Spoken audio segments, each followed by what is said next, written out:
Muito bem. Boa tarde a todos, bem-vindos a mais um Meetup da comunidade Power BI Portugal. O meu nome é Pedro Reis e serei hoje o vosso host. E estamos também com o Flávio Menezes, que será o nosso convidado da nossa sessão principal, Princípios para a Visualização de Dados em Power BI.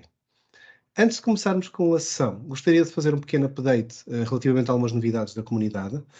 Primeiro, vocês têm aqui os nossos links, tanto do e-mail como do nosso grupo do WhatsApp. Portanto, a nível do e-mail, se nós estamos à procura de mais voluntários para nos ajudar com a organização do nosso calendário anual dos eventos e mais algumas iniciativas que queremos fazer, falta-nos manpower. Portanto, se vocês quiserem ajudar-nos a organizar meetups, a organizar um hackathon, um desafio, várias coisas, mandem-nos um e-mail, não hesitem em falar connosco. Estamos à procura de mais voluntários para nos ajudar com a organização. E no nosso grupo do WhatsApp, temos pessoas muito ativas que partilham dicas e várias coisas, dos quais o Flávio também é uma das pessoas que é um participante ativo e está aqui hoje também como membro da comunidade. Queria dar o feedback. Como se lembram, este é o segundo meetup da comunidade deste ano. Nós já tivemos um meetup em que fizemos um pequeno roundtable das novidades do ano passado e da visão do roadmap para este ano e em que recolhemos o vosso feedback. E é isso que eu queria partilhar agora de seguida. Portanto, nós recolhemos 35 votos das várias sessões que nós colocamos. Nós recolhemos sessões de vários speakers internacionais e nacionais e depois colocamos na última sessão na comunidade e tivemos uma votação de quais eram as sessões que vocês realmente, como membros da comunidade, queriam ver nos próximos meetups. E claramente tivemos aqui alguns tópicos que se destacaram. Por exemplo, podem ver na parte da governança do Power BI, tivemos duas sessões de governança e tivemos uma, pelo menos pelo título, que foi a preferencial. Tivemos também, por exemplo, duas sessões relacionadas com o uso de Python ou R ou de Machine Learning relacionado com o Power BI, ou seja, estender o poder analítico da ferramenta com linguagens programáticas. Tivemos também isso e foi algo que também decidimos também trazer.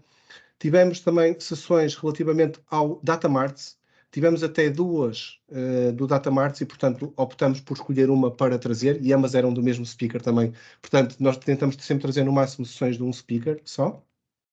Tivemos algumas coisas que também resumimos o que se chama com External Tools para estender o Power BI, em que também vamos trazer as sessões e também algumas coisas que sumarizamos relacionado com a sessão precisa que vamos ter hoje, com a parte de Data Visualization, por exemplo, o upgrade de visuais e reportes e algumas outras sessões em que nós juntamos num cluster em que chamamos a parte de Data Visualization. E com isso tudo, temos então o nosso calendário preparado para o primeiro semestre de 2023 e teremos nas próximas sessões, portanto, hoje temos aqui o prazer de ter aqui o Flávio como nosso convidado, na sessão de princípios de visualização para dados em Power BI, sessão em português. Na próxima sessão vamos ter uma então focada Self-AI em Power BI Desktop using R and Python, portanto com o Itzhak David, uma sessão focada, como vimos, na parte de extensão programática do Power BI, será em inglês e será no dia 7 de março. Teremos também o Miguel Félix, que tem uma sessão também muito interessante da extensão do Power BI com External Tools. Será também no mês de março, no dia 28, em que poderão ver, por exemplo, o DAX Studio, a LM Toolkit, o Tabular Editor, o Power BI Helper, algumas ferramentas externas juntas com o Power BI. Traremos também um use case da indústria por parte do Francisco Candeias da Expand IT, Power BI no Banking the Industry, em que falaremos de vários desafios técnicos, como lidar, por exemplo, com hierarquias, lidar com datas e com feriados diferentes, vários desafios técnicos que certamente farão parte de muitos de vocês e penso que será muito interessante também de verem essa sessão. Depois, temos também uma sessão de governance, que também foi um dos tópicos preferenciais, com a ODETA. Tivemos duas sessões de governance submetidas e decidimos trazer a ODETA, uma nova speaker que ainda não falou aqui na comunidade e que tem estado bastante ativa recentemente a publicar várias sessões de alta qualidade. Penso que será muito interessante, também que gostarão da sessão. Será em inglês. Teremos também novamente o Denis Torres com uma nova sessão. Ele submeteu várias sessões novamente este ano outra vez para a nossa comunidade. E uma das preferenciais foi o Data Marts. Tenho certeza que teremos aqui também uma sessão de muita qualidade novamente do Denis sobre os Data Marts. Um tópico que muita gente demonstrou interesse. E por último, todos estes meetups serão online. Portanto, alguns, a maioria em português e alguns em inglês. E fecharemos o trimestre com uma sessão com o Reed Havens presencial. Ele virá ao Porto.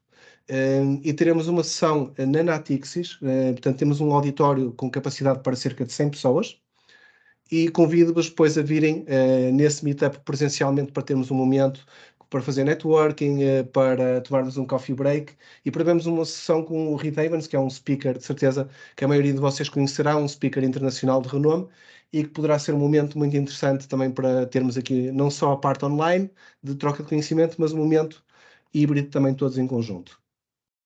Dito isto, vamos então começar o meetup. Olá Flávio, tudo bem? Bem-vindo. Tudo bem, obrigado Pedro. O Flávio, portanto, é um profissional também da área de BI e de Analytics com vasta experiência e está a trabalhar residindo no UK. Um facto curioso também que é um cofundador também de outro meetup, o meetup da área de Birmingham, e por isso, Flávio, não vou estender demasiado, eu passo-te a palavra para tu também te apresentares e passamos à tua sessão. Muito obrigado Pedro. Deixa-me aqui partilhar o ecrã e então já damos início.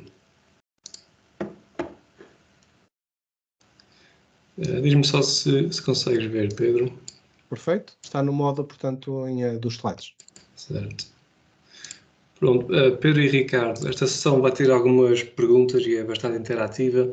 Eu ia só perguntar se vocês me conseguem depois dizer o que é que as pessoas estão a dizer nos comentários, que eu não consigo ver. Se vocês me pudessem dar só uma ajuda aí, eu agradecia. Podes contar. Sim, com certeza. Ok, obrigado aos dois. Pronto, e queria começar já aí a agradecer ao Pedro e ao Ricardo e a todos os organizadores, porque este é um dos meetups mais interessantes a que eu tenho o prazer de assistir, hoje nem para mais como orador, e como um organizador eu próprio sei muito bem que há muito trabalho nos bastidores que vocês têm de fazer, portanto queria começar por agradecer por todo o vosso trabalho e continuem a fazer esse trabalho.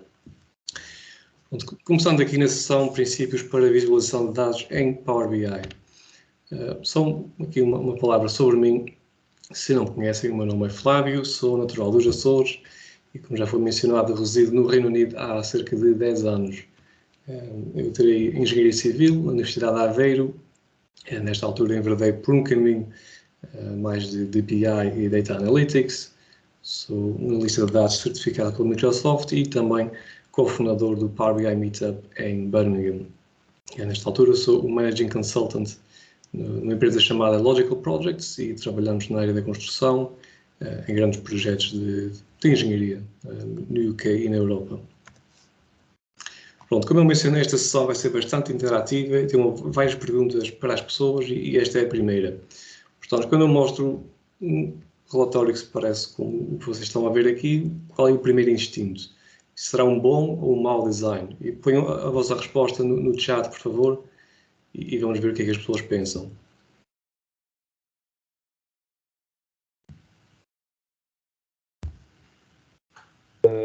5 maus. 5 maus. E qual é que é a razão para isso? Eu acho que tendo a concordar com isso, mas qual é que serão as razões? Confuso? Exatamente. Alguém diz confuso.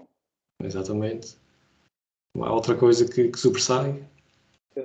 Não, acho que são mesmo as 3 letrinhas, o mau, que as pessoas começam a ficar certamente habituadas, que é muita informação. Muita informação desorganizada, nem de propósito, e muita informação confusa. E já vimos aí também a menção dos pie charts, portanto, os míticos pie charts. Pronto, ainda bem que alguém falou disso, não tive que ser eu. Pronto, temos aqui pie charts, temos aqui muita informação na página. Eu diria até, na minha opinião, a cor.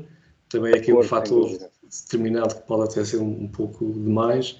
Portanto, já há aqui algumas coisas que, se calhar, fazem disto um relatório menos apelativo. E o ponto que eu queria fazer aqui é que, da mesma forma que há ciência por trás da modelação de dados e de fazer o vosso star schema, há teoria por trás disto. Na parte visual, também há teoria que garante que o relatório parece melhor ou pior, e este caso será um exemplo que a gente, se calhar, não quer fazer ou repetir. Pronto, e esta vai ser a agenda para o dia de hoje. Pegando outra vez na analogia da engenharia civil, construir um relatório é muito como construir uma casa. E a primeira coisa que temos que fazer é planear. Ainda antes de começar a construir ou abrir o Power BI, temos que saber o que é que vamos construir. Eu tenho aqui alguns slides sobre planeamento. Depois construímos uma fundação. Tem que ser uma fundação que seja sólida e aí, a partir daí, então, construímos o nosso relatório em cima dessa fundação e depois, então, os acabamentos e vamos ver o que é que isso quer dizer a nível de design de relatórios. Vamos, então, ao planeamento. E isto é uma coisa que eu normalmente falo em todas as apresentações, é começar com os requisitos. Acho que seria irresponsável não mencionar isto, porque não vale a pena ter um relatório muito apelativo se ao fim do dia ele não responde aos critérios do utilizador ou do cliente. Este formulário que vocês estão a ver aqui é o que eu normalmente uso quando começo um novo projeto com um cliente ou com uma nova empresa e vamos responder a uma série de perguntas, por exemplo, qual é que é o objetivo da solução, qual é que é a audiência para esse relatório, qual é que são os KPIs. Depois ali nas cores a verde vamos falar das características que vamos desenvolver e aquelas também que não vamos desenvolver. Às vezes é importante também dizer o que é que não vamos trabalhar e pôr isso por escrito. Este formulário continua, há muito mais perguntas aqui a nível de fontes de dados, granularidade, segurança, permissões, já aqui uma série de perguntas. E no canto inferior esquerdo, vocês veem ali um link, e vou disponibilizar os slides depois ao Pedro, se quiserem partilhar com a comunidade, e vocês podem ir ao meu blog e aceder a este formulário se quiserem usar. Pronto. E para vos explicar e para vocês verem quão importantes são os requisitos, deixem-me que vos mostre aqui um exemplo do Metro de Londres, em 1908. Este foi o primeiro mapa do Metro de Londres, e vocês podem ver aqui todas as linhas que existiam nessa altura, todas as estações, mas também temos aqui estradas e temos parques e temos, por algum motivo, não sei se conseguem ver o meu rato, Army and Navy Stores, por qualquer motivo, está aqui neste gráfico. E, obviamente, isto é um gráfico complicado de perceber. Eu, como um passageiro, se tivesse ido de A para B, não era fácil olhar para aqui e perceber para onde é que eu deveria ir. E reparem ali nas estações no centro de Londres, que as letras estão tamanhos diferentes, estão em inclinações diferentes. Isto é um mapa complicado de ler. E se a gente tentasse ver a rede completa, pior ainda. A rede era extensa, já não conseguimos ler o nome das estações, isto torna-se bastante complicado de navegar. Até que em 1933, um senhor chamado Harry Beck teve aqui uma ideia revolucionária. Ele propôs este mapa aqui, em que praticamente ignorou a geografia e as linhas eram todas horizontais ou verticais ou a 45 graus, as estações espaçadas todas igualmente, o tamanho da letra todo igual. Isto, na altura, nunca ninguém tinha visto uma coisa assim. Tanto que o Underground, o metro, estava muito relutante em publicitar isto, em usar isto como um novo modelo. No entanto, foi feito um teste e as pessoas adoraram este tipo de design. Tanto que, quase passados 100 anos, ainda é este o modelo do mapa moderno, e não só de Londres, como de muitas cidades a nível mundial. Pronto, e o ponto que eu quero fazer aqui é que entre este mapa, este primeiro, e o segundo, passaram cerca de 20 anos. Nós, no nosso projeto, não temos 20 anos para entregar ao cliente a solução correta. Portanto, isto aqui é para fazer ver que os requisitos são mesmo importantes e também se aplicam ao design, apesar de poder não ser evidente à partida, os requisitos são muito importantes e bom, não temos 20 anos para entregar o serviço, então vamos fazer os requisitos logo à partida. Bom, depois de saber o que é que vamos fazer, ainda não é a altura de abrir o Power BI. Isto é uma coisa que eu normalmente faço, que é um design, um sketch do que é que o relatório se vai parecer. Obviamente que este exemplo é um pouco humorístico e nos diz onde é que vão os números vermelhos aterrorizadores e os números verdes motivadores. Obviamente que é humorístico, mas ilustra bem o poder de começar a desenhar. São uns sketches para nos dar uma ideia de que elementos é que precisamos no relatório e onde é que esses elementos vão ser organizados. Continuando aqui no wireframing, depois indo um pouco mais de detalhe, a composição da página é também ela fundamental. A composição, eu quero dizer, por exemplo, estamos aqui a ver o menu do lado esquerdo. Será que queremos o menu e será que queremos navegação com botões? E se queremos KPIs, onde é que vamos meter os KPIs? Vai ser no topo, no lado direito, no fundo? Queremos gráficos de linhas ou gráficos de barras ou os míticos pie charts? Portanto, nesta altura começamos a pensar na composição da página e onde é que os nossos elementos visuais vão ser organizados. E outro benefício aqui é que vocês depois podem ser consistentes ao longo do relatório. Eu acho que toda a gente já viu ou já fez, que faz uma página que se parece de uma maneira e outra página é ligeiramente diferente, mas se vocês tiverem este brainstorming, este sketching no início, então podem garantir a consistência ao longo de todas as páginas do relatório, que é muito importante. E agora, para vos mostrar uma pequena demonstração de como é que a gente pode fazer este wireframing, deixem-me só saltar aqui para outra apresentação. E isto que vocês estão a ver aqui é um relatório que foi aqui feito um mock-up em PowerPoint, e o que eu queria dizer já inicialmente é que vocês não precisam ter capacidades ou skills específicas em Photoshop ou em ferramentas avançadas. O próprio PowerPoint é uma ferramenta mais do que suficiente para conseguirem fazer um design desta maneira. Nesta fase, vocês nem precisam de ir ao detalhe que eu fui aqui, isto é possivelmente detalhado demais. Nesta fase era suficiente ter aqui um menu do lado esquerdo, um submenu em cima e ter aqui umas caixas que vos diga aqui vai um KPI, aqui vai uma imagem, aqui vai uma tabela. Portanto, eu fui aqui um pouco mais detalhado, mas vocês nem precisavam de fazer isso tudo. Depois o que eu vos ia dizer é que se vão usar o PowerPoint, que é uma ferramenta bastante capaz e bastante poderosa, façam então uso deste Selection Pane, onde podem organizar todos os elementos e depois podem escolher como querem ver e organizar as layers. É uma ferramenta bastante poderosa e que eu recomendo que considerem. Deixa-me voltar aqui atrás. Pronto, mas já sabemos que temos que fazer o wireframe e temos que ir buscar os nossos requisitos, mas ainda estamos a olhar para uma página em branco. Então, onde é que vamos buscar inspiração? Eu vou-vos deixar aqui mais 2 links, que é normalmente onde eu vou para começar qualquer relatório, o Dribbble e o Behance. E se vocês pesquisarem aqui por uma temática, uma área onde estejam a trabalhar, vão achar muitos exemplos de outras pessoas que vos podem dar inspiração para criar um novo relatório. E o que eu faço é abrir uma série de tabs e olho para uma série destes exemplos e escolho de cada um dos exemplos os elementos visuais que são mais adequados ao que eu estou a tentar fazer. Portanto, ali no canto inferior esquerdo vocês têm os links para estes 2 sites. Pronto, essa seria a maneira tradicional de ir buscar inspiração. Mas eu queria explorar aqui uma temática muito mais recente com vocês, que é a inteligência artificial. E aqui desde há uns meses esta parte que isto tem estado nas notícias, com o ChatGPT, que foi adquirido pela Microsoft recentemente, a própria Google também já lançou a própria AI deles, e há destas AIs que se especializam em criar imagens, que é como o caso da Midjourney, que foi aquilo que eu vou mostrar agora.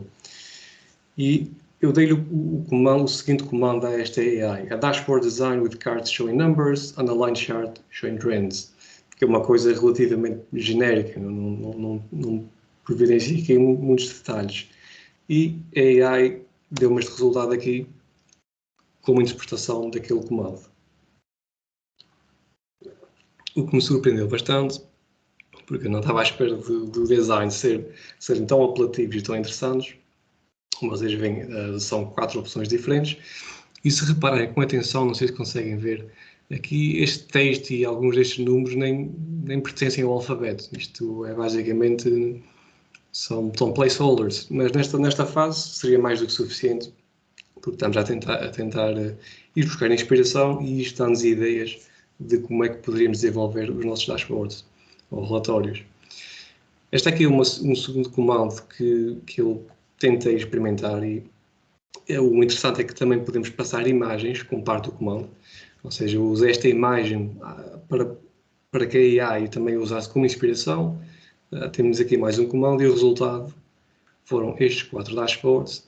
E se compararmos com o primeiro que eu providenciei, sim, parece que sim, que seguiu essa pista. Alguns destes visuais, alguns aqui na direita, seriam um pouco difíceis de representar em Power BI, mas outra vez, nesta fase estamos só à procura de inspiração e a AI é aqui mais uma ferramenta que temos à nossa disposição. Pronto, o que eu achei, pensei cá para mim, vamos pegar numa tecnologia que não está testada e vamos fazer um demo em tempo real e vamos ver o que é que acontece aqui. Pronto, e vou agora ir perguntar outra vez às pessoas para escreverem no chat para me darem aqui uma ajuda para fazermos um exemplo em tempo real. E eu já vos vou explicar depois como é que isto funciona, só porque leva aqui alguns segundos a carregar. Portanto, eu vou pedir uma temática, as pessoas que escrevam no chat, por exemplo, o que é que vamos fazer, um relatório para recursos humanos, vendas de automóveis, mercado cambial. Ponham no chat o que quiserem que a gente represente aqui em tempo real. Ou podem ser vendas, vendas de materiais de luz, está uma ideia interessante, venda de imóveis. Eu vou ter que escrever isto em inglês. Venda de sapatos. Sapatos pode ser uma ideia interessante. Então vamos tentar a dashboard showing shoe sales. Agora digam-me, se faz favor, uma cor para o background, a cor que vocês quiserem.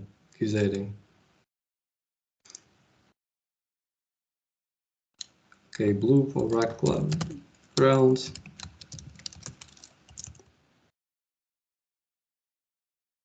E outra cor para os dados.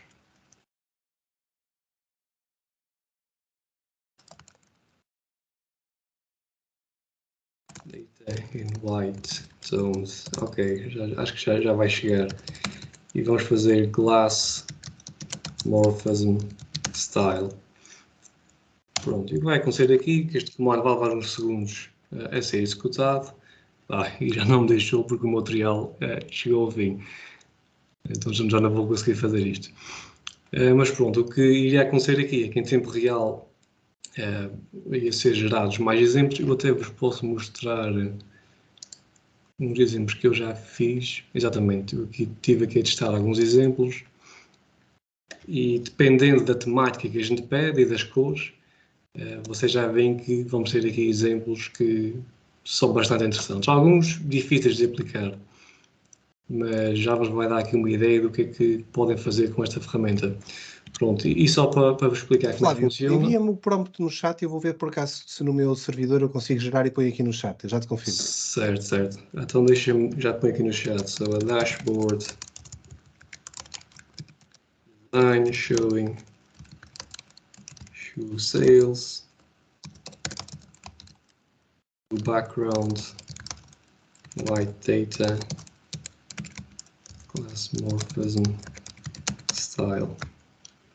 Pronto, agradeço, Pedro. Então já vemos qual é que é o resultado daqui 1 minuto ou 2. Pronto, e o que o Pedro vai fazer seria o que eu estava a tentar aqui fazer, e vocês já conseguem ver imagens que outras pessoas estão a fazer em tempo real. Então, podem estar aqui milhares de pessoas nesta altura.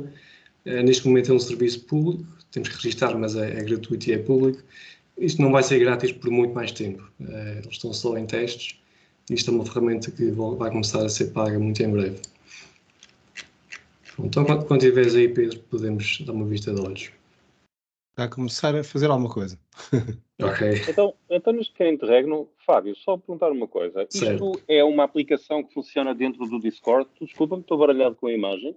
Exatamente. Se vocês pesquisarem Midjourney, vai levar ao site da aplicação.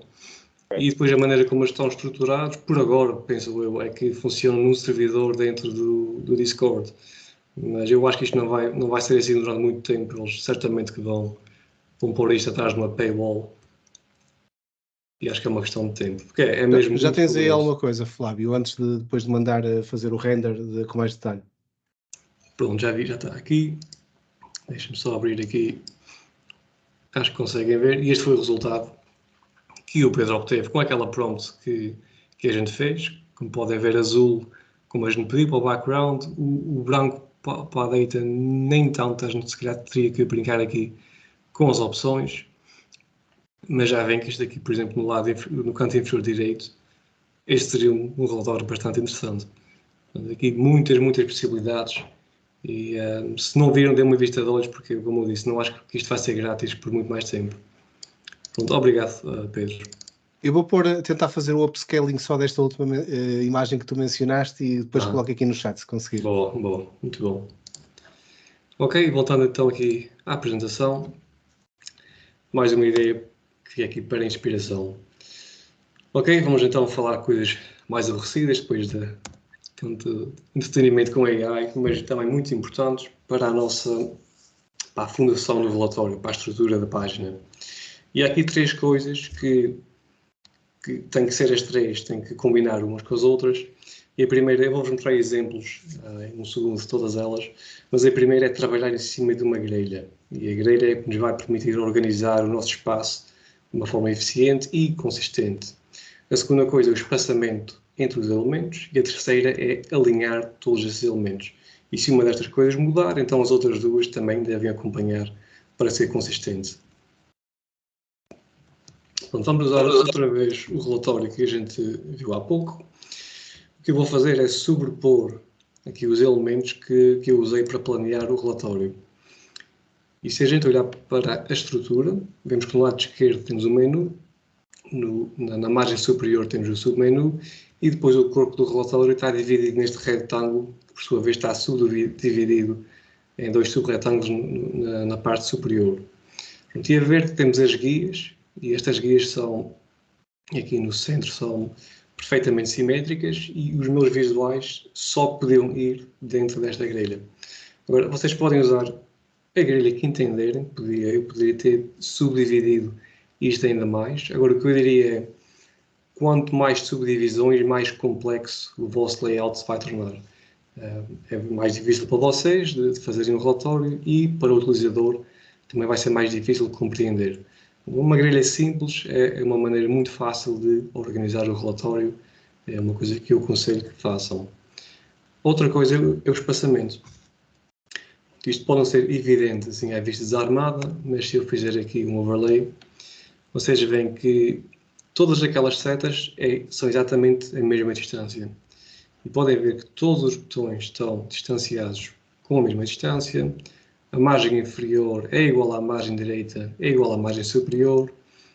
Os retângulos aqui interiores estão distanciados com a mesma distância. Pronto, já estão aqui a ver, se eu retirar isto, que há aqui uma consistência em tudo o que é elementos do relatório, em que a distância é sempre a mesma. Isto é uma coisa que vocês podem não ver imediatamente, mas subconscientemente isto são fatores que pesam para vocês verem que há aqui um pensamento por trás disto e que foi feito de propósito. E o último aspecto desta trilogia é o alinhamento. E, mais uma vez, podem ver aqui os botões estão todos perfeitamente alinhados. Se olharem aqui para o KPI, o título e o número estão aqui divididos de forma simétrica, o mesmo com o ícone. Aqui a label da loja e a foto do manager estão alinhadas. Portanto, a regra com o alinhamento é, se estiverem na dúvida, alinhem os elementos com os outros elementos. E isto nunca pode correr mal em alinhar as coisas.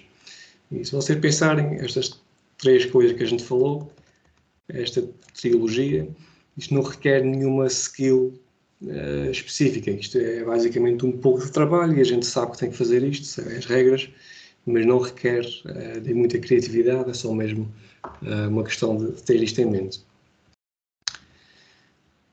Agora, um tema, para mim, um pouco mais interessante, vamos falar um pouco de hierarquia visual. Para explicar o que é isso, vamos aqui olhar para este slide.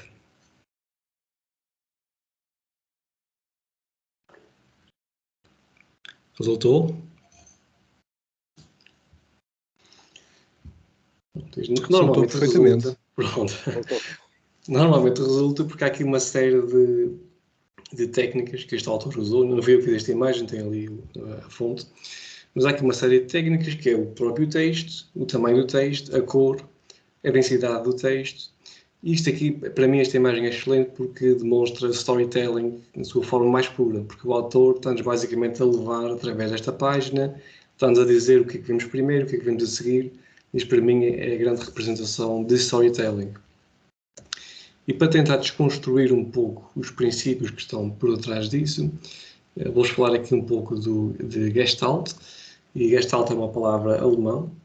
Isto é até uma área de psicologia desenvolvida no início do século XX, mas que, no entanto, tem aqui fatores e princípios que são muito importantes para nós em dashboard design. E para explicar aqui alguns, não vou falar sobre todos, deixem-me pegar aqui neste princípio de proximidade. E imaginem que vocês têm um relatório em que têm 2 cartões ou 2 KPIs próximos um do outro. E agora pegando aqui neste Common Region, e esses KPIs estão dentro de uma área delimitada, e pegando neste último princípio de simetria, estes 2 cartões são perfeitamente simétricos. Se isto tudo acontecer, nós vamos automaticamente pressupor que esses 2 KPIs estão relacionados de certa forma. E usarmos aqui 3 dos princípios Gestalt automaticamente. Esse é um bom exemplo. Outro princípio que eu acho que se calhar é o mais poderoso de todos para nós desenvolver em Power BI é este aqui do Figure Ground. Isto pode ser entendido como espaço negativo ou espaço em branco. E vamos ver um exemplo, que é o mais fácil. Então vou pedir às pessoas agora para escreverem no chat o que é que viram primeiro. Quando eu mostrei isto, qual foi a primeira coisa que viram?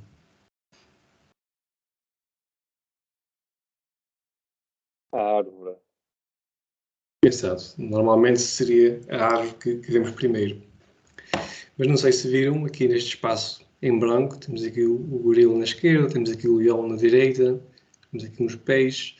Isto demonstra de forma perfeita também o poder do espaço em branco, do espaço negativo. Mais uma coisa que joga outra vez com o nosso subconsciente. E porque é que isto nos interessa a nível de dashboard? Portanto, vou-vos mostrar agora um exemplo quando essa regra não é seguida. Isto é um exemplo de hierarquia visual um pouco fraca, eu diria, e o fator determinante aqui é que o espaço negativo não existe. Imaginem que vocês tentem adicionar aqui mais um visual e é praticamente impossível porque não há espaço. E o que acontece nesse caso é que a hierarquia visual se torna muito difícil de distinguir entre elementos. Se eu vos perguntasse o que é mais importante nesta página, seria muito difícil de perceber. Não só por causa do espaço, mas também por coisas como por causa da cor, por exemplo. Há muitas cores aqui e nada é mais importante do que outro elemento. São todos importantes e nós não sabemos por onde é que devemos olhar primeiro. Contrastem isso com aquela imagem que a gente viu há pouco, que eu estava a falar do storytelling, e vocês já veem que estes princípios são de facto bastante importantes para que a gente consiga passar a nossa mensagem. E outro princípio importante é o princípio do posicionamento. Isto que vocês estão a ver aqui foi um estudo desenvolvido pela Tableau, que é de qualquer forma muito importante para nós em Power BI. Eles fizeram um estudo de eye tracking, ou seja, conseguiram monitorizar o movimento dos olhos das pessoas quando eles olhavam para um relatório, e o mapa de calor representa onde é que as pessoas olharam mais, onde é que eles focaram a atenção. E podemos ver que olharam muito para os KPIs. Estes números grandes aqui à esquerda, aqui ao longo do topo também teve muita atenção, mas reparem aqui no canto inferior direito, muito pouca atenção, muito pouca gente olhou para ali.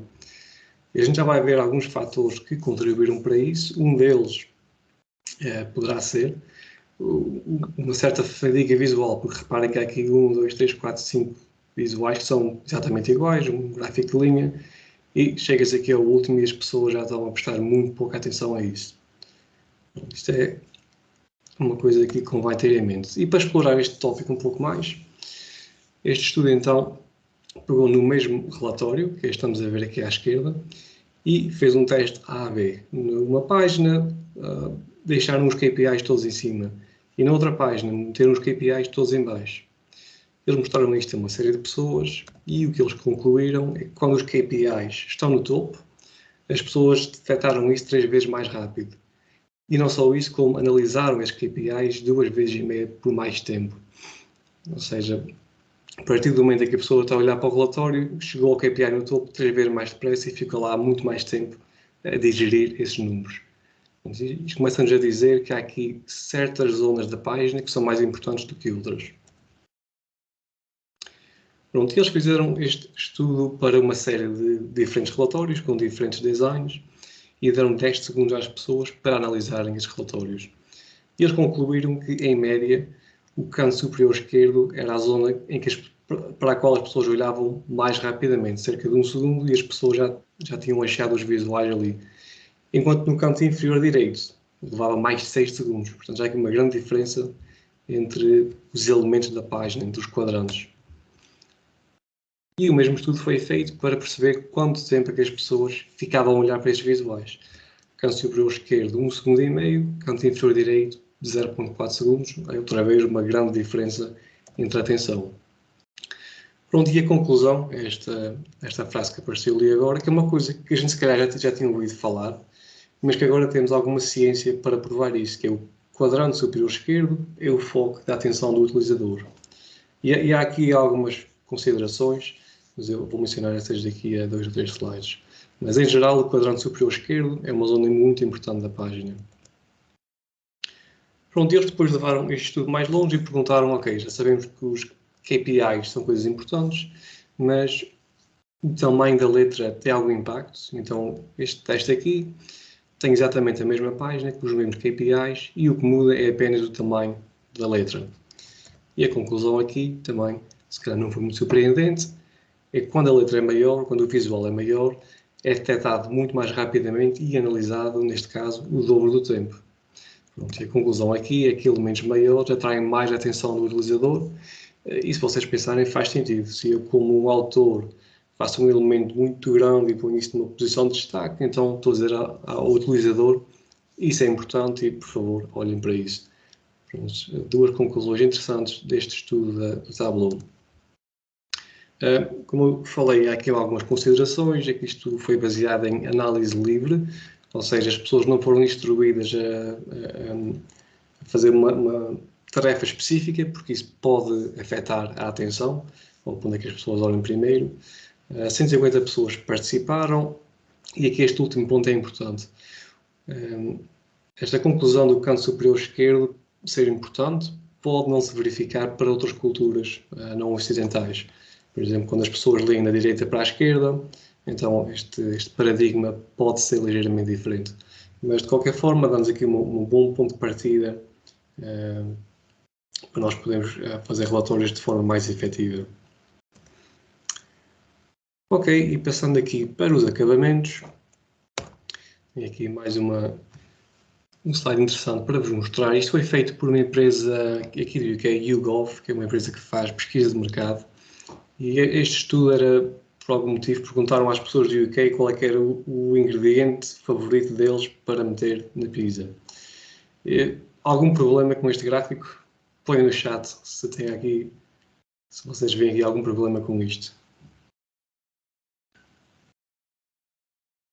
Parece ser tudo igual. Esse é um problema, exatamente, mas há outro ainda maior.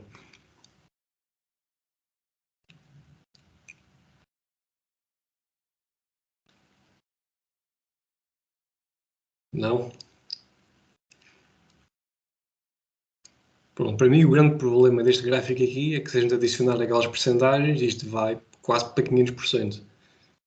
Isso para mim é um grande problema.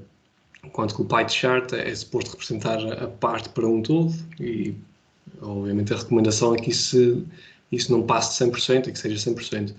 E outro grande problema é que, por causa destes sacrifícios que eles fizeram para representar o gráfico desta maneira, perderam aqui o segundo ingrediente mais importante, 62%, que por qualquer motivo foi metido aqui enterrado neste texto e que se calhar a maioria das pessoas nem conseguiu perceber.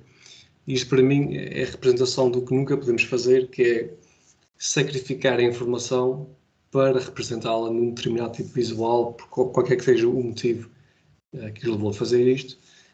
Acho que o visual tem sempre que servir um propósito e perder a informação desta forma é sempre bastante perigoso.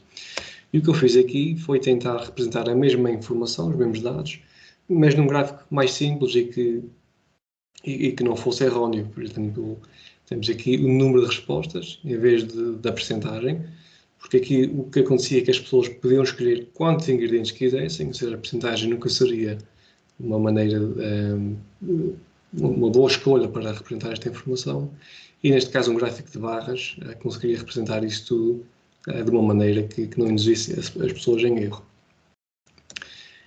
E outro exemplo que nos mostra porque é que temos que pensar para escolher o visual correto é este gráfico aqui. Isto foi publicado nos jornais diários aqui do UK há uns anos atrás, e este exemplo eu achei isto no site de um senhor chamado Stephen Few, que tem vários livros também na área de Data Analytics e de representação visual. E o que este gráfico está a tentar fazer é comparar o déficit do UK, do orçamento, e comparar esse número com outras grandes quantias para que as pessoas tenham uma ideia de quanto é que esse número era. E agora, outra pergunta para as pessoas, ponham no chat. Vocês veem algum problema com este gráfico? Vocês conseguem responder à pergunta só olhando para este gráfico?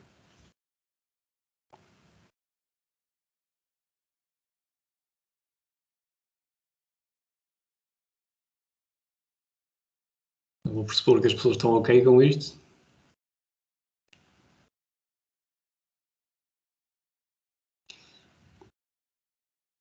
Pronto, para mim há aqui dois grandes problemas. O primeiro é que este gráfico nos obriga a comparar áreas, que é a mesma história com os pie charts, que é uma coisa muito difícil de fazer. Ora, reparem, por exemplo, conseguem ver o meu rato, Pedro? Sim, estamos a conseguir ver, Flávio. Sim. Ok.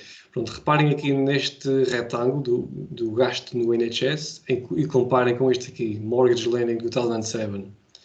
Se vocês não tivessem ali os números e eu vos perguntasse qual é que é o gasto maior, eu acho que metade das pessoas ia dizer que era este aqui e metade das pessoas ia dizer que era este aqui. E o gasto é exatamente igual. Este é um dos grandes problemas de gráficos que nos obrigam a comparar áreas, porque é uma coisa muito difícil de fazer. Para mim, o outro grande problema deste gráfico é a organização, porque não há aqui uma metodologia que nos diga porque é que estes quadrados ou retângulos estão organizados da maneira que estão organizados. E se a gente for tentar responder à pergunta que este gráfico deveria responder, porque era o seu objetivo, é muito difícil comparar o déficit com qualquer um dos outros retângulos, simplesmente porque comparar áreas é difícil, como a gente concluiu. E este senhor Stephen Few, então, propôs um gráfico alternativo, outra vez simplificou, um gráfico de barras ou um barro de colunas, e simplesmente o budget deficit está aqui no meio, esta linha preta, e agora sim, é muito mais fácil comparar isto com as outras quantias. Podemos dizer que o déficit é cerca de metade deste bailout asset purchasing and lending e é cerca do dobro deste income from VAT, que antes era uma tarefa quase impossível de atingir. Bom, eu vou-vos deixar aqui também um link que podem aceder com um relatório de Power BI. Deixa eu ver se eu tenho tempo de mostrar. Acho que sim. Vou-vos só mostrar aqui um relatório de Power BI que vos mostra a escolha mais acertada para um determinado tipo de análise. Por exemplo, imaginem que querem ver mudanças change over time. Isto vai-vos mostrar que tipo de visual podem usar. Isto não é para representar que visualizações ou que gráficos existem no Power BI, não. Isto é que tipo de visuais são os mais indicados para atingir este objetivo change over time. E se quisessem ver, por exemplo, a correlação de dados, então tínhamos aqui essas opções, scatterplots e heatmaps e bubble charts. Portanto, eu vou deixar esta ferramenta que vocês podem usar. Bom, este exemplo aqui foi um trabalho que eu fiz para uma empresa italiana aqui há um ano atrás. E o que eles fazem é eles aplicam inteligência artificial ao futebol. Eles analisam uma quantidade enorme de dados para cada jogo de futebol, aplicam o algoritmo deles a esses dados e vão prever um número ou uma pontuação para um jogador e vão prever como é que este jogador vai jogar no futuro. E o meu trabalho era representar isso de uma maneira fácil para o utilizador. E a técnica que eu usei aqui chama-se SVG, ou Scalable Vector Graphics, e no canto inferior esquerdo eu deixo uma apresentação com mais detalhes, se vocês quiserem perceber como é que isso é feito. E o ponto aqui é que vocês não estão limitados aos gráficos ou aos tipos de charts que vêm por defeito no Power BI. Podem sempre ir para esta opção, que nem requer assim skills de programação tão avançadas. Ali na apresentação tem mais detalhes. E é parecido com este aqui. Este relatório foi um relatório que eu também fiz aqui há uns tempos. E o que ele faz é ele prevê se qualquer comboio no UK vai estar atrasado ou vai chegar a horas.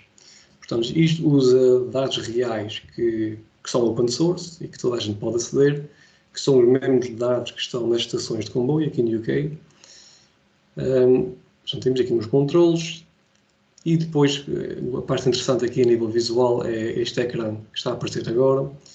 E eu também, no link ali no canto inferior esquerdo, demonstro como é que vocês podem atingir ou chegar a este efeito, que parece um ecrã de uma estação e não é difícil de implementar. Acho que é uma técnica interessante e fica ali o link também para quem quiser explorar mais. Pronto, e agora vamos falar um pouco de cor. Como é que eu estou a nível de tempo, Pedro? Ainda temos mais 10 minutos. Ok, então dá, está perfeito.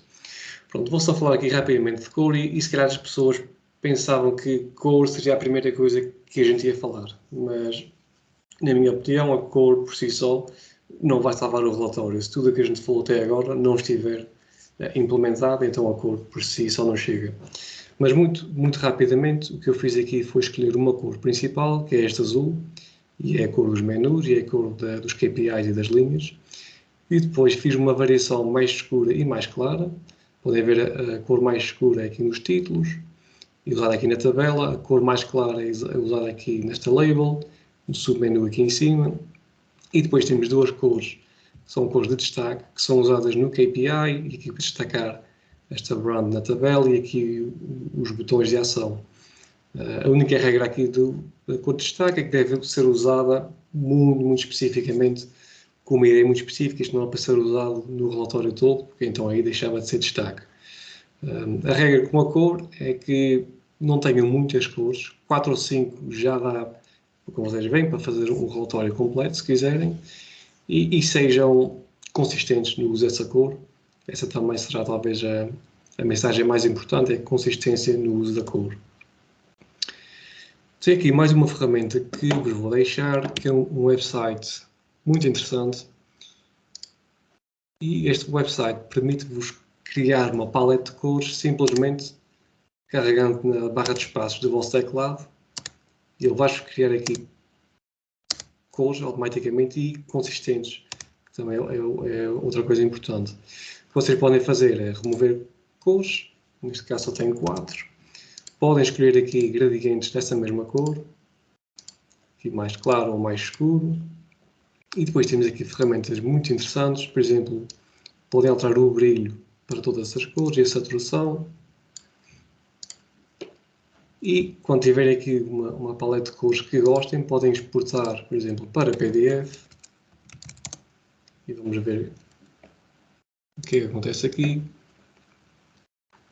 Pronto, este seria o resultado. Imaginem que vocês estão a trabalhar com o cliente, poderiam no fim dar isto ao cliente como documentação para que os próximos desenvolvedores de Power BI pudessem usar isto. Uma ferramenta bastante interessante, Coolers. Depois, outra coisa que eu vou mostrar aqui também é que vocês podem carregar uma imagem, ou usar uma imagem, e extrair automaticamente uma paleta de cores dessa imagem.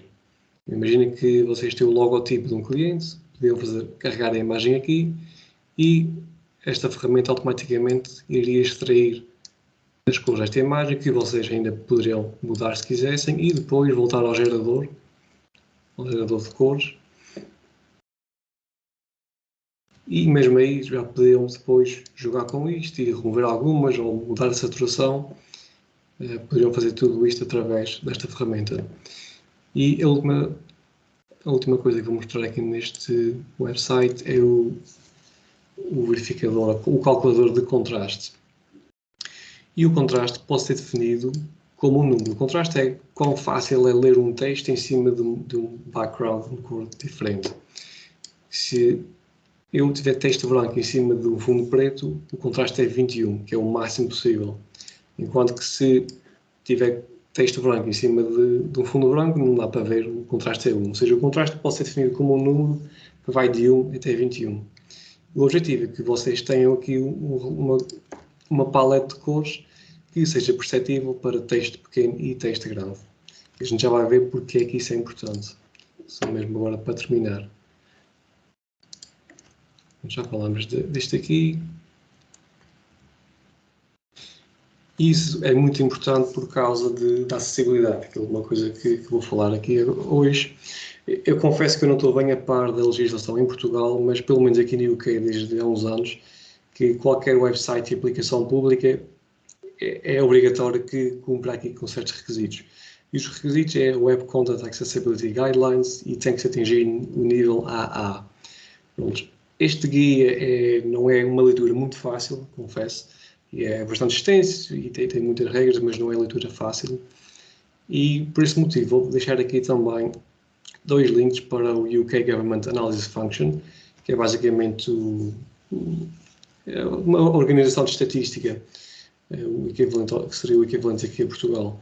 E tem guias muito interessantes e específicos para visualização de dados, onde eles, por exemplo, dizem como é que eles fazem o cálculo para o contraste. Uma técnica que vocês podem usar é pré-calcular os rácios para todas as combinações da vossa palete e depois gera aqui uma tabela que vos diz que combinações é que podem e que não devem usar. Porque, caso contrário, tentar calcular este rácio cada vez que vocês têm uma cor nova levaria muito tempo. Portanto, 2 recursos muito bons que vos permitem trabalhar com acessibilidade em mente. E o último exemplo é um exemplo da importância de garantir acessibilidade. Isto é um relatório que está publicamente disponível aqui do NHS, que é o equivalente ao Serviço Nacional de Saúde, onde estão a tentar analisar os pacientes, entradas e saídas. Agora imaginem que vocês são, por exemplo, daltónicos, têm aqui uma dificuldade visual. Este gráfico pode-se parecer assim, preto e branco. E agora, como este gráfico precisa aqui da legenda para nos dizer o que é cada linha, isto torna-se muito complicado perceber o que é que cada linha representa. E a solução para este exemplo seria muito simples. Por exemplo, aqui no Power BI vocês conseguem ter a linha com a label ao lado da linha. E neste caso, mesmo que a imagem fosse a preto e branco, era muito mais fácil então perceber o que é que cada linha representava. Vocês não estão a depender só da cor para comunicar a informação. Pronto, olha, era isto que eu tinha para vos mostrar. Peço desculpa se me excedi aqui um pouco no tempo, mas se não tivermos tempo, sou disponível para alguma questão. Espetacular, Flávio. Eu acho que tivemos aqui uma apresentação, sem dúvida, da mais alta qualidade. Eu fui tirando aqui várias notas e a quantidade não só de pontos que mencionaste, mas também dos recursos com os quais foste acompanhando foi, sem dúvida, fantástico. E por isso deixamos aqui uns minutinhos. Quem tiver alguma pergunta pode ir colocando no chat. Vamos aproveitar aqui mais uns minutinhos com o Flávio para beneficiar aqui também de tudo o que ele partilhou. Flávio, no entretanto, nós já temos aqui comentários no chat.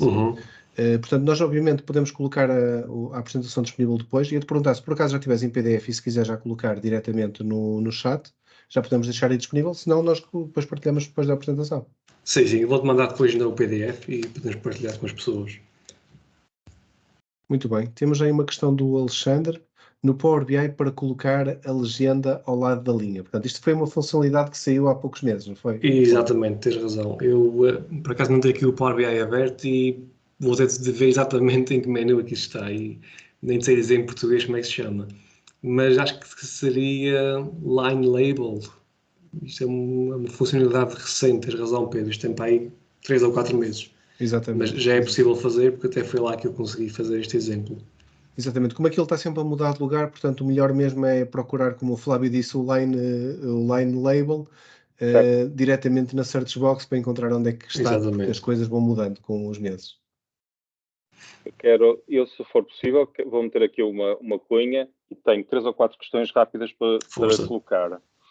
Olha, vou-te tentar colocar rapidamente, às tantas vou-te pedir rapidamente, depois, entretanto, também acredito que tenhas de sair e as outras pessoas também. Mas então é assim, olha, qual é a tua opinião sobre o facto de o R e o Python realmente acrescentam potencialidades? Eu não conheço, acrescentam potencialidades ao Power BI, mas não interagem com os visuais existentes. Exato. Portanto, como é que tu vês isso?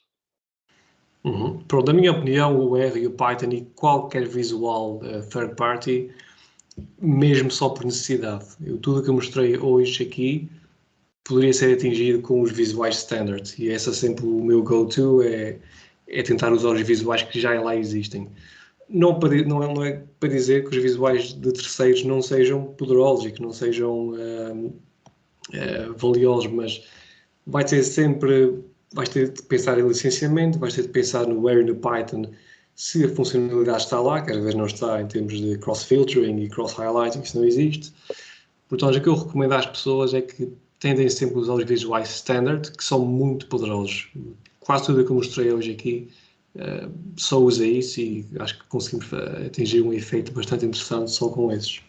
E Flávio, se permite-se adicionar também, outra questão também é que depois muitas das livrarias às vezes que queremos utilizar ou do Python ou do R não estão diretamente disponíveis e depois não funcionam no refresh na gateway, não é? Ou então, por exemplo, com aquelas funcionalidades recentemente, por exemplo, a integração do PowerPoint com os visuais do R e do Python e também não funciona, ou seja, existe depois essas limitações ainda por cima, além das coisas nativas. Exatamente, ou seja, às vezes há necessidade e então se precisarmos temos então que explorar essas opções, já tive que fazer isso. Mas acho que 90% das vezes o Visual Standard bem utilizado consegue-nos levar bastante longe. E na próxima sessão temos exatamente depois uma sessão de R e de Python em que vamos ver o que é que nos dizem ao contrário, portanto, a dizer os benefícios de estender com o R e com o Python no Power BI, não é? Portanto, de certeza que vai ser interessante também ver na próxima. Eu só para fazer uma pequena acrescento, existe sempre uma linguagem que é o DNEB, nunca experimentei, mas também penso que dá para acrescentar várias coisas. Gostava de perguntar o seguinte: tu mostraste aquele site do Colors que é muito útil e que imagino que muita gente não conheça. O que aquilo faz, ao fim e ao cabo, é nós podemos trabalhar, vamos dizer, para a Sonai, fazemos o upload da imagem da Sonai, do símbolo, e aquilo devolve numa paleta de cores a usar nos visuais, correto? Exatamente. E já agora, permite-me o detalhe desta... Portanto, isto permite-se... Ajudar, eu estava na lane, foste ajudar quem? Eu não fui ajudar ninguém, eu estava aqui a fazer uma pergunta. Continuando. Aquilo que eu te queria perguntar é, tu no site do Colors, e isto é uma questão que acontece muitas vezes, se o site do Colors te devolve 5 ou 6 cores, mas tu depois podes ter um gráfico que vamos dizer um número razoável. Precisas de 15 cores. Precisas representar a maior parte dos países europeus. Tu consegues dizer no site do Colors qual é o comprimento da paleta de cores, por assim dizer? Essa é uma boa pergunta. Eu já fiz aqui um exemplo com o Google, que esta é a imagem que eu tinha aqui preparada, quando estavas a falar, e podes fazer aqui, carregar qualquer imagem, e o gerador vai-te então gerar aqui as cores. Mas vamos ver, se temos aqui um minuto, eu acho que tu consegues adicionar mais cores. Obviamente que há aqui uma questão que isto é a versão grátis, eu acho que isto depois é estendido se a gente tiver a versão Pro, mas eu acho que aqui em qualquer sítio... eu acho que essa opção existe. Só dar uma ideia, não é? Porque ao fim e ao cabo é um problema, não é? Porque uma pessoa diz, temos que ser coerentes e usar cores complementares e não sei o quê. O problema é que nós podemos ter 15 valores para mostrar num chart, não é? Sim, mas se fores a ver, isso só seria um problema se tivesse, por exemplo, a legenda, o field de legenda no visual, que iria explodir então em todas essas variáveis, que sinceramente é uma coisa que eu não me lembro de fazer muitas vezes. Obviamente que às vezes temos que fazer, mas lá está, voltamos outra vez ao pensamento, aos sketches, e se a gente conseguir criar uma situação que não precise desse tipo de visual, então conseguimos escapar. Às vezes, como estás a dizer, não há solução e temos mesmo que ir por esse caminho. Ok. Mas na base estamos de acordo, não é? Porque estamos a falar da criação de tem a ver com a teoria das cores, as cores têm que ser complementares para que se perceba bem essa diferença. Por fim, vou-te fazer um comentário sobre o qual gostaria da tua opinião e depois vamos ler ali uma questão do Ruben Salvador, que é: eu há uns anos atrás vi uma formação dos nossos amigos italianos, do SQLBI, e a formação, chegamos ao fim. Eu gosto muito deles, mas a área deles não é bem a parte de visualização. A formação chega ao fim e a ideia com que tu ficas é: PowerPoint tem que ter um fundo branco, ponto final. Tem que haver espaçamento e alinhamento, aí não se questiona nada. Tem que ser tudo a preto, também por causa das questões de problemas de percepção de cores. E acho que é muito comum no norte da Europa haver esses problemas. E depois, basicamente, usas verde. Acho que nem verde e vermelho usas. Usas só o vermelho para mostrar o que está mal. Portanto, fazemos assim uma coisa com um aspecto um bocado seco, não é? Enfim, queria só ver um comentário, uma opinião sobre isto que tu disse. Então, se quisermos ser puristas em relação à acessibilidade, então preto e branco é o relatório perfeito, não é? Porque o rácio de contraste, como a gente viu, é 21, que é o máximo. Preto e branco seria tudo assim. Mas eu acho que isto depende quão puristas é que a gente quer ser, mas também depende do contexto. Se estamos a trabalhar por uma organização mundial, isto sim será uma consideração, pois tens de ter milhares de pessoas em consideração. Se estamos a trabalhar por uma organização diferente e o objetivo for diferente, então se calhar temos mais liberdade para conseguir jogar com as nossas ideias e obviamente desde que tenha o branding guidelines em consideração. Eu acho que estou a dizer que depende, não é? Mas depende do contexto em que a gente está a trabalhar. E a verdade é que as pessoas também querem ver, dá quase vontade de dizer, mesmo que estejam a ver maus valores, querem ver maus valores sobre um report bonito, não é? Portanto, ajuda. Também não convém. Ok. Olha, e agora só ler-te aqui a questão do Ruben Salvador. Eu peço desculpa, mas não resisti a colocar estas questões. O Ruben pergunta, e eu já respondi que não, porque penso realmente que não existe, mas queríamos a tua intervenção, a tua resposta, que é, se sabes de alguma ferramenta ou site que com base num print screen, num layout, seja inteligente para dizer o que é que pode ser melhorado em termos de cores, de alinhamento e por aí fora. Eu penso que não há nada automático, mas queria-te perguntar. Não exatamente como está na pergunta, mas existe, eu até tentei 2 plugins aqui para o Google Chrome, que são plugins de acessibilidade, que de um certo modo fazem o que estás a dizer, Ruben. O que eu tentei, este plugin, basicamente tu descarregas para o Chrome, ele vai-te analisar a página e vai-te dizer onde é que tens problemas de contrastes, onde é que tens os links que um screen reader não consegue ler, ou imagens que um screen reader não consegue ler. Portanto, ele vai-te fazer de certo modo o que estás a dizer. O problema que eu vi é que mesmo que tu publiques o teu relatório para o Power BI Service, essas ferramentas não trabalham em cima desse relatório de Power BI, porque pensam tudo que é uma caixa de HTML e não conseguem ver o que é que está lá dentro. Ou seja, é uma resposta parcial. Eu consegui ver uma destas ferramentas que trabalhava no website, nunca achei nada que conseguisse trabalhar em cima de um relatório. Imagine que vocês têm um plugin no Power BI que vos faz essa análise. Isso seria excelente e se calhar a Microsoft vai entrar por aí mais cedo ou mais tarde. Mas acho que nesta altura não consegui achar uma ferramenta que faça 100% o que disseste, Ruben. E para lá talvez caminhamos, não é, Flávio? Portanto, para já, e também para te dar os parabéns pela apresentação que tu fizeste, Obrigado. Porque acho que foi bastante compreensiva e desde começaste logo com a parte do template de requisitos, por exemplo, uma coisa que me agradou particularmente do método Moscow, começar a limar ali o que é mesmo must-have e o que é que são algumas coisas nice to have, logo desde o início, acho que foi muito, muito interessante e de certeza que toda a gente já passou por essas batalhas. E depois da parte de inspiração, por exemplo, o Dribbble pessoalmente utilizo muito, mas tu mostraste ali vários outros recursos que são muito interessantes. Ainda fizeste a live demo também do Midjourney. Nunca dá certo. Já vimos que nem sequer uma multinacional de trilhões, portanto, quando faz uma live demo com o Bard, às vezes não correm bem as coisas. Portanto, isto, hoje em dia, portanto, congratulo aqui a tua coragem de fazer uma live demo também. E no Midjourney, que de facto é uma ferramenta muito interessante, é muito difícil às vezes conseguir, não é que saia o texto correto naquela ferramenta, mas é muito engraçado. E depois, se vocês quiserem, troquem mensagens no grupo do WhatsApp para podermos ajudar a configurar para vocês experimentarem também um servidor privado do Midjourney. Falaste dos princípios de Gellstad, escolher o visual correto. Sobre o visual correto, também vou partilhar convosco também que no Power BI virão várias novidades no roadmap. Nomeadamente, virá uma feature que está no roadmap prevista agora para os próximos meses de personalização direta no visual. Vocês terem, portanto, diretamente um botão no próprio visual com recomendações por parte da AI de qual é o melhor visual a escolherem para o tipo de dados que vocês têm e também poderem fazer a formatação no próprio visual para não terem que ir à barra lateral. Isso são coisas que vêm aí. Além de tudo o que a equipa do Miguel Myers está a trabalhar na parte do UI e UX e que virá também, provavelmente no final do Quarter 2, virão muitas novidades na parte do UI e UX também.